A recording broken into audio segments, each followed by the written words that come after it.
Tomita Oumarou, dit Bessédéni, ne sévira plus dans le département de Béoumi.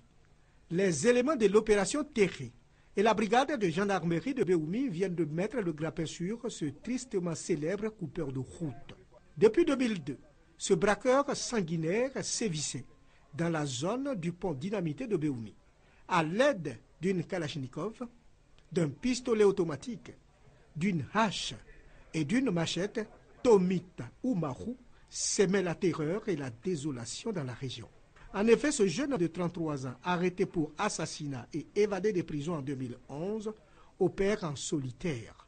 Ce hors-la-loi n'hésite pas à ôter la vie à ses victimes qui veulent lui résister. Il a à son actif plusieurs meurtres, dont les derniers cas remontent au 23 décembre 2013 seulement. Ce récidiviste notoire vit retiré dans la brousse où personne n'ose s'aventurer au risque de perdre la vie. La mise aux arrêts de Tomita Oumarou est intervenue comme une délivrance pour la population de Béoumi.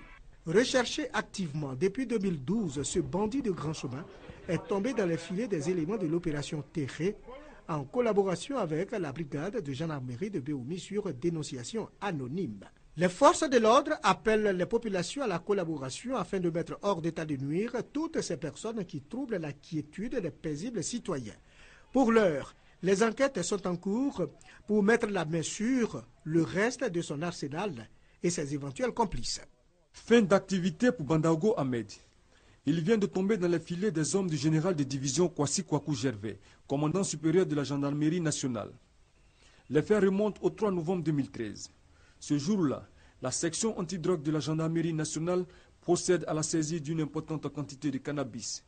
154 kg au total, dissimulés à l'intérieur d'un corbillard au corridor d'Azagui. Interpellé et interrogé, le conducteur du corbillard, Kobena Kradeni, fournit alors des informations qui permettent aux gendarmes de la section antidrogue de remonter la filière de ce vaste réseau de contrebande.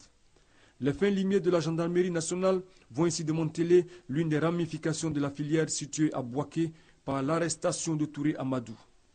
Interrogé, ce dernier fournit à son tour des renseignements importants aux enquêteurs qui vont conduire à l'arrestation du cerveau de la bande de dealers en la personne de Bandaogo Ahmed de nationalité ghanéenne.